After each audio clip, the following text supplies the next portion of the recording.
Second brain, இரண்டாவது மூளை அப்படின்னா என்ன? இந்த கான்செப்டை எப்படி பயன்படுத்துறது? இதை பயன்படுத்தி நீங்கள் இன்னும் அதிகமாக க்ரியேட்டிவாக நிறைய யோசனைகள் உருவாக்குவது எப்படி அப்படிங்கிற கருத்துக்களை இந்த வீடியோ மூலமாக இன்றைக்கி நாம் பார்க்க இருக்கிறோம். வணக்கம் நண்பர்களே, welcome back to Epic Life. நான் உங்கள் வெற்றி கூட்டாளி. இந்த வீடியோ பதிவின் மூலமாக பில்டிங் அ செகண்ட் பிரெயின் அப்படிங்கிற புத்தகத்தினுடைய புக் சம்மரியை தான் நம்ம பார்க்க போகிறோம். அதோடு இந்த செகண்ட் பிரெயின் அப்படிங்கிற கான்செப்டை எப்படி நம்ம பயன்படுத்தலாம் அப்படிங்கிற சில எக்ஸாம்பிள்ஸோடு பார்க்க போகிறோம். இந்த கான்செப்டை என்னுடைய பர்சனல் லைஃப்பில் நான் பயன்படுத்திக்கிட்டு வர ஒரு முக்கியமான ஒரு கான்செப்ட் அப்படின்னு சொல்லலாம். இந்த செகண்ட் பிரெயின் அப்படின்னா என்ன அப்படின்னு உங்களுக்குள்ள ஒரு கேள்வி இருக்கும் இல்லைங்களா? அதுக்கான பதிலை இன்னும் கொஞ்சம் நேரத்தில் நம்ம பார்க்க இருக்கிறோம். அதுக்கு முன்னாடி இந்த கான்செப்ட் ஏன் முக்கியம் அப்படின்னு கேட்டிங்கன்னா, உங்களுடைய மைண்ட் இருக்குது பார்த்தீங்களா, உங்களுடைய மூளை இருக்குது பார்த்தீங்களா, அதனுடைய முக்கியமான வேலை என்ன அப்படின்னா ஐடியாஸை ஜெனரேட் பண்ணுறது தானே தவிர எக்கச்சக்கமான யோசனைகளை அதில் பதிவு பண்ணி வச்சிருக்கிறது கிடையாது.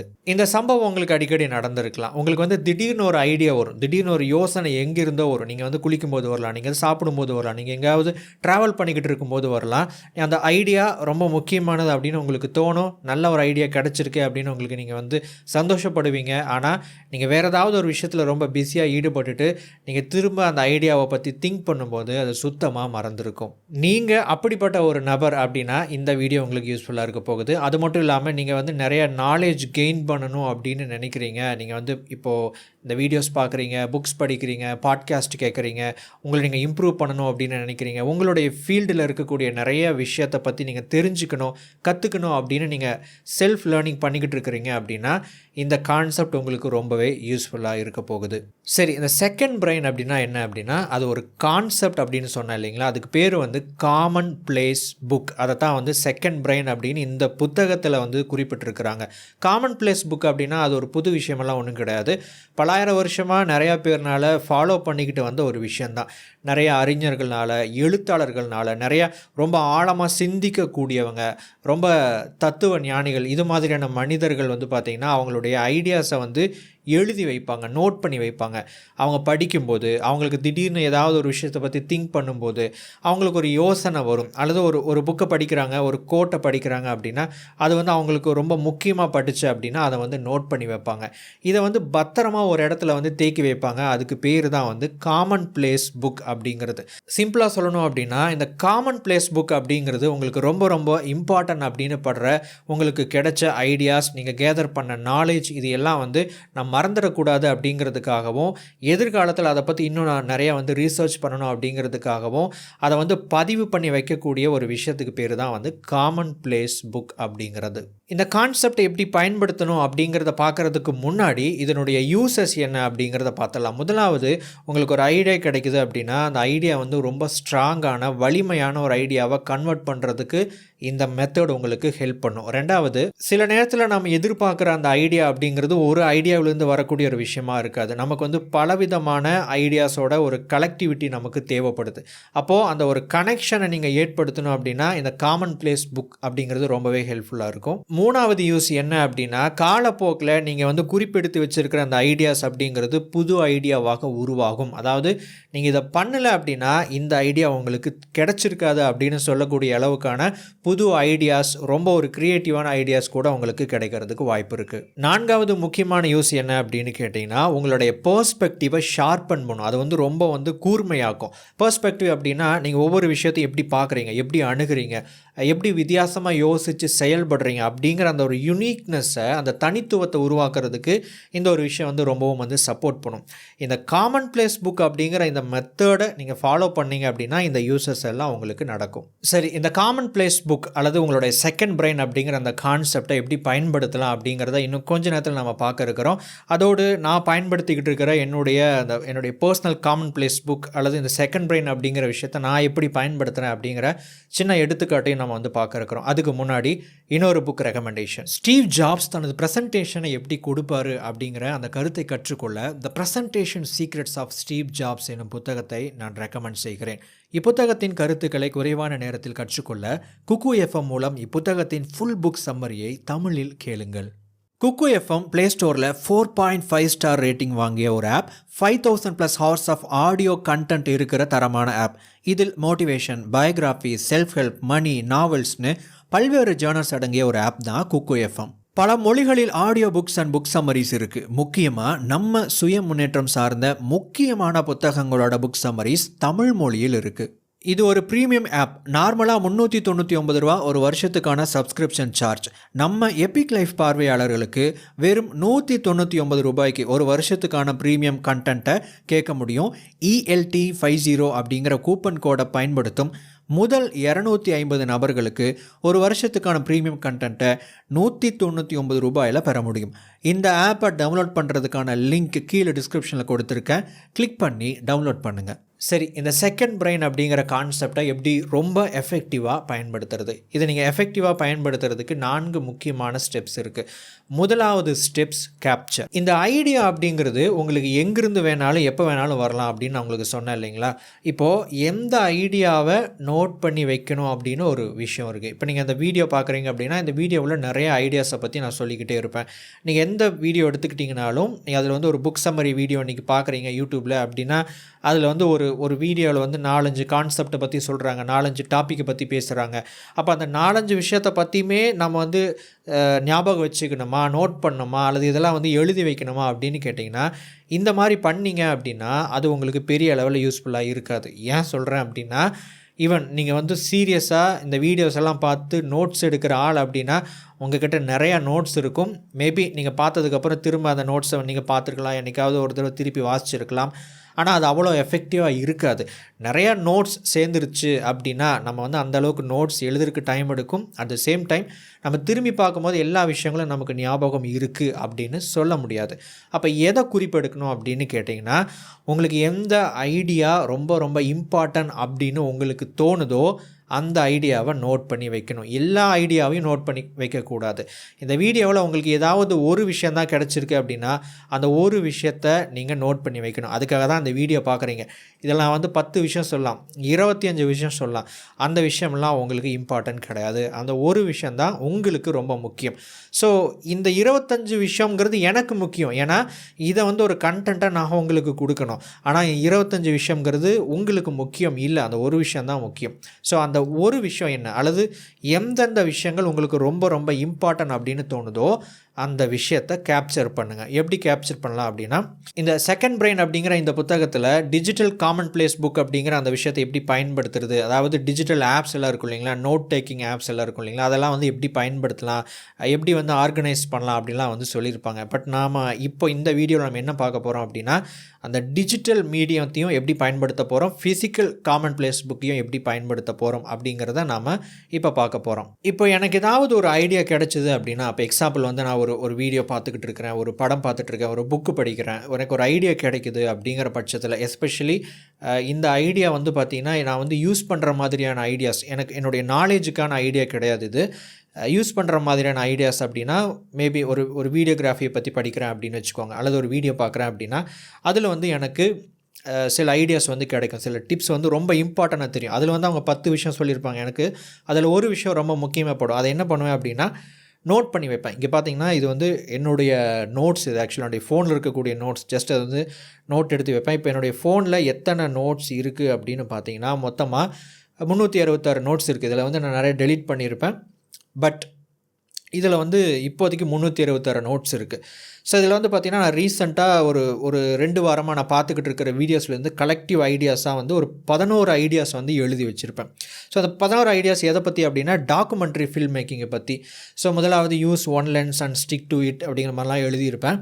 ஸோ இதை வந்து நான் ஷூட் பண்ணும்போது அல்லது அது மாதிரியான சில வீடியோஸ் எடுக்கும்போது இந்த விஷயத்தை பற்றி ஒரு தடவை ரீகால் பண்ணுவேன். ஓகே, இது இப்படி பண்ணலாம் அப்படி பண்ணலாம் அப்படின்னு சொல்லிட்டு ஒரு ஐடியா பண்ணிவிட்டு அதுக்கப்புறம் நான் வந்து வீடியோ வந்து ரெக்கார்ட் பண்ண ஆரம்பிப்பேன். இப்போ ரீசெண்டாக மணிகண்டன் சாரோட வீடியோ பார்த்துருப்பீங்க. அதில் வந்து அந்த ஃபஸ்ட்டு வீடியோ அந்த பாக்ஸிங் பண்ணுற மாதிரி ஜிம்மில் ஒர்க் அவுட் பண்ணுற மாதிரிலாம் இருக்கும் இல்லைங்களா. ஸோ அதில் வந்து அந்த வீடியோ எடுக்கிறதுக்கு வந்து பார்த்திங்கன்னா இந்த நோட்ஸ்லேருந்து நிறைய விஷயங்களை வந்து ஒரு ரீகேப் பார்த்துட்டு ரீகால் பண்ணிவிட்டு பிளான் பண்ணிவிட்டு அதுக்கப்புறம் தான் வந்து அந்த வீடியோவை எப்படி எடுக்கலாம் அப்படிங்கிற ஒரு ஐடியாவையும் நான் வந்து உருவாக்கினேன். இந்த டிஜிட்டல் நோட்ஸில் வந்து ஒரு முக்கியமான ஒரு பெனிஃபிட் இருக்குது. அது என்ன அப்படின்னா லிங்க்கை வந்து சேவ் பண்ணி வச்சுக்கலாம். இப்போ பார்த்தீங்கன்னா இந்த இடத்துல வந்து நான் சில லிங்க்ஸ் எல்லாம் வந்து லிங்க் சேவ் பண்ணி வச்சுருப்பேன். ஒரு வீடியோ இருக்குது அப்படின்னா ரெஃபரன்ஸ்க்காக இந்த வீடியோவை நீ திரும்ப பாரு அப்படின்லாம் வந்து நான் நோட்ஸ் எழுதி வச்சுருப்பேன். இது எதுக்காக அப்படின்னு கேட்டிங்கன்னா, இதை நான் திரும்ப பார்க்கும்போது என்னுடைய பெர்ஸ்பெக்டிவ் அப்படிங்கிறது இன்னும் கொஞ்சம் மாறலாம். இன்னும் ஒரு புது விஷயம் வந்து எனக்கு கிடைக்கலாம். அப்போது அது இம்பார்ட்டண்டான ஒரு வீடியோ அப்படிங்கிறதுனால நான் என்ன பண்ணியிருக்கிறேன் அப்படின்னா, இதை வந்து லிங்க் வந்து சேவ் பண்ணி வச்சுருக்கேன். சில நேரத்தில் வந்து இப்போ எனக்கு இதுலேருந்து ஏதாவது ஒரு ஐடியா எனக்கு வேணும் அப்படின்னா கூட நான் போய் ஜஸ்ட் சர்ச் பண்ணி அந்த ஐடியாவோட அந்த ஐடியாவில் என்ன ஒரு முக்கியமான ஒரு டாபிக் இருக்கோ, என்ன ஒரு பேர் இருக்கோ, அதை நான் சர்ச் பண்ணேன் அப்படின்னா ஈஸியாக அந்த டாபிக் பற்றின அந்த சோர்ஸை வந்து என்னால் எடுக்க முடியும். அந்த ஐடியாவை பற்றி என்னால் வந்து எடுக்க முடியும். ஸோ இது எப்படி நோட் பண்ணோம் அப்படின்னா, ஜஸ்ட் ஒரு சென்டென்ஸில் எழுதணும். அதாவது யூஸ் ஒன் லென்ஸ் அப்படின்னா ஸ்டிக் டு இட் அப்படின்னு நான் எழுதியிருப்பேன். அப்படின்னா என்ன அர்த்தம் அப்படின்னா, நீங்கள் வந்து கேமராவில் வந்து நீங்கள் வீடியோ ரெக்கார்ட் பண்ணும்போது, ஷூட் பண்ணும்போது ஒரு லென்ஸை வச்சு நீங்கள் வந்து ஷூட் பண்ணி பழகுங்க. அந்த ஒரு லென்ஸை மட்டுமே வந்து முக்கால்வாசி அது மேக்ஸிமம் நீங்கள் வந்து பயன்படுத்துறதுக்கு முயற்சி பண்ணுங்கள் அப்படிங்கிற அந்த வீடியோவில் வந்து சொல்லியிருப்பாங்க. ஸோ அப்போ அதை என்ன பண்ணுறேன் அப்படின்னா, அதை வந்து எனக்கு புரிஞ்ச மாதிரி என்னுடைய வார்த்தைகளை நான் வந்து நோட் பண்ணி வச்சுருப்பேன். சில நேரத்தில் வரைஞ்சி வச்சுருவேன், சில நேரத்தில் வந்து நான் வந்து எழுதி கூட வைப்பேன். ஸோ எனக்கு எது ஈஸியாக புரியுமோ அந்த மெத்தடை நான் இங்கே வந்து பயன்படுத்துவேன். ஃபுல்லாக வந்து அவங்க சொல்கிற எல்லா விஷயத்தையும் வந்து நீங்கள் பக்கம் பக்கமாக எழுதுனீங்க அப்படின்னா அது வந்து உங்களால் அதை திரும்ப பயன்படுத்த முடியாது, ப்ராக்டிக்கலி ஸ்பீக்கிங். இப்போ என்னுடைய நாலேஜை டெவலப் பண்ணுறதுக்கு என்னுடைய நாலேஜ் சார்ந்த ஐடியாஸை உருவாக்குறதுக்கு இந்த மாதிரியான ஒரு காமன் பிளேஸ் புக்கை நான் வந்து யூஸ் பண்ணுறேன். இது வந்து ராபர்ட் க்ரீன் இருக்கார் இல்லைங்களா, 48 லாஸ் ஆஃப் பவர் அப்படிங்கிற புத்தகத்தினுடைய ஆசிரியர். அவருடைய நிறைய வீடியோஸில் இன்டர்வியூஸில் வந்து பார்க்கும்போது அவர் என்ன மாதிரியான ரிசர்ச் மெத்தட் யூஸ் பண்ணுறாரு, அவருடைய ஐடியாஸை வந்து கேப்சர் பண்ணுறதுக்கு என்ன மாதிரியான விஷயங்கள் பயன்படுத்துகிறாரு அப்படிங்கிற சில விஷயத்தை வந்து தெரிஞ்சதுக்கப்புறம் நான் அதை வந்து பயன்படுத்த ஆரம்பித்தேன். இது வந்து எனக்கு தெரிஞ்சு ஒரு வருஷமாக நான் அதை வந்து பண்ணிக்கிட்டு இருக்கிறேன். ஸோ இதில் வந்து பார்த்திங்கன்னா உங்களுக்கு காமிக்கிறதுக்காக ஜஸ்ட்டு ஒரு புக்கு படிக்கிறேன் அப்படின்னா அந்த புக்கோட பேரை போட்டு அதில் எனக்கு ரொம்ப ரொம்ப முக்கியமாகப்பட்ட விஷயங்களை மட்டும் நோட் பண்ணி வைப்பேன். அந்த புக்கில் இருக்கிற எல்லா விஷயத்தையும் நான் எழுத மாட்டேன். இது வந்து தி வார் ஆஃப் ஆர்ட் அப்படிங்கிற ஒரு புத்தகத்திலேருந்து எடுக்கப்பட்ட விஷயம். இது வந்து பார்த்திங்கன்னா ஜஸ்ட் என்னுடைய தாட் ப்ராசஸை வந்து நோட் பண்ணி வச்சுருப்பேன். நான் வந்து எப்படி சிந்திக்கிறேன், அல்லது எனக்கு ஒரு புது ஐடியா கிடைக்குது, ஒரு புது கான்செப்ட் கிடைக்குது அப்படின்னா அதை வந்து இதில் வந்து நோட் பண்ணி வைப்பேன். அடுத்தது இது பார்த்திங்கன்னா த ஹீரோயிக் ஜேர்னி அப்படின்னு சொல்லிட்டு ஜோசப் சாம்பலுடைய கான்செப்ட் வந்து பார்த்திங்கன்னா இதில் வந்து நோட் பண்ணிட்டு வரேன். இது இன்னும் ப்ராசஸில் போயிட்டுருக்கு. இன்னும் நிறையா புக்ஸ் வந்து இதுக்காக நான் படிச்சுக்கிட்டு இருக்கிறேன். இது இன்னும் பெருசாகலாம். அடுத்தது வந்து பார்த்திங்கன்னா த ஹீரோ வித் 1000 ஃபேஸ் அப்படின்னு சொல்லிட்டு எகெயின் இதுவும் ஜோசப் சாம்பலுடைய அந்த புக்கு எழுதப்பட்ட விஷயந்தான். ஸோ இது வந்து அந்த ஒரு பர்டிகுலர் புக்குக்காக எழுதப்பட்ட நோட்ஸ் அப்படின்னு சொல்லலாம். அடுத்தது வந்து பார்த்திங்கன்னா இது வந்து மொத்தமாக த ஹீரோயிக் ஜேர்னிங்கிற விஷயத்துக்கு மொத்தமாகவே எழுதப்பட்ட முக்கியமான கான்செப்ட் அப்படின்னு சொல்லலாம். இதில் வந்து பார்த்திங்கன்னா ஒவ்வொரு கார்டுக்குமே வந்து நம்பர்ஸ் போட்டு வச்சுருப்பேன். ஸோ அந்த நம்பர் எதுக்காக அப்படின்னா ஈஸியாக வந்து கண்டுபிடிக்கணும் அப்படிங்கிறக்காக.